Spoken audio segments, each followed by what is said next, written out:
All right, what's going on, guys? Today's video, I'm going to show a quick tip how I correct warps if I pick them up after heat treat. So you can see this one. This is a Damascus Scout. It basically turned into a banana. So it happens, sometimes, and it's just part of the deal with this Damascus. It's a little bit finicky sometimes, but. So here's my little technique. I always try to straighten them a little bit right after you quench them. You can, quench it, pull it out, and while it's still hot, you can tweak them a little bit, okay? And if you're watching this, you probably have tried that and broken knives just like I have. But the whole thing is you don't try to tweak them after they've cooled down. Once, just like you pull them out of quench, look at them, adjust them a little bit. And I did that with this knife, and I think I actually overcorrected it just a little bit. So what I've been doing to fix warps when this happens is I have this, it doesn't really matter what it is. This is a old chunk of a farrier's rasp, okay?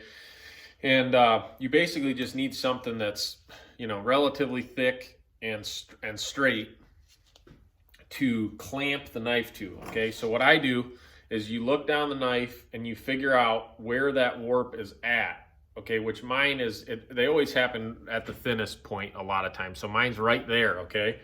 And what I do is I take just a little, like this is like an old 1/8 inch drill bit, and I kind of put it on the knife where that warp is at. Like, here, let's see, like that. Okay, and then I take a couple clamps and clamp it down, and what you're doing is kind of overcorrecting the warp a little bit, okay? And then this is before I've done any temper cycles. I didn't say that yet. This is before you run any of your temper cycles. So that's kind of what it looks like, okay? I've clamped it down, and let's see if you can see. I see now I've overcorrected where that warp is at, okay? So now I temper these for 2 hours per cycle at right around 400 degrees is just my normal thing that I do with these. So I'm gonna cut the video. I'm gonna run this for, like I said, 2 hours. I'll pull it out, and then I'll show it to you guys and see if I got that out. I'm gonna hit it just a little more. Sometimes, like, if you're lucky, it'll be fixed after the first cycle. I've had to do it up to 4 or 5 times before if I have, say, a different warp or 2 different warps or something and a longer blade. And you're not gonna damage a knife's temper by doing it multiple times, as long as you keep it at that same degrees of whatever your temper is. Like I said, mine's 400. You can run 1,000,000 cycles at 400. You're not gonna do anything to the knife. So that's what I'm doing right now. I'm gonna put it in, and I'll check back in once it's done and see where we're at with it. All right.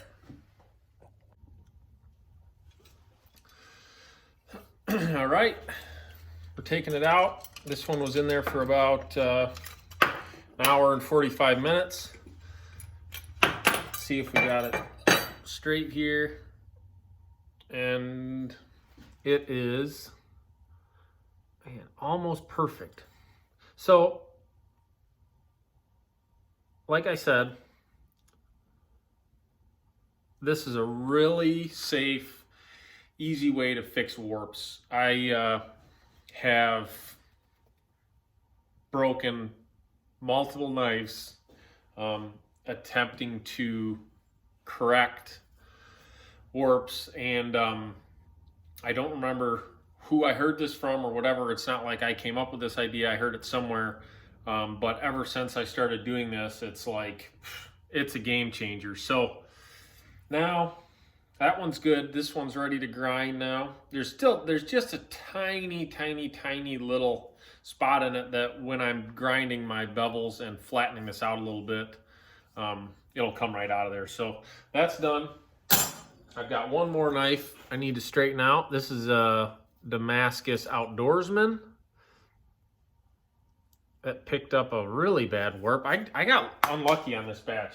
And then I'm working on a knife that I've never made before, and there's still no guarantees if this thing's going to turn out or not. I kind of wanted to do a full knife build just for YouTube and kind of do real quick snippets every step of the way. And right now I've got it heat treated, and this is a W2 blade with a hamon, clay hamon. I'm just going to show it real quick. Bam. And it's kind of a chef, Japanese chef hybrid. I don't know what it is, but it's pretty cool. Now, however, I've got a real bad S-type warp in this. And the reason for that is at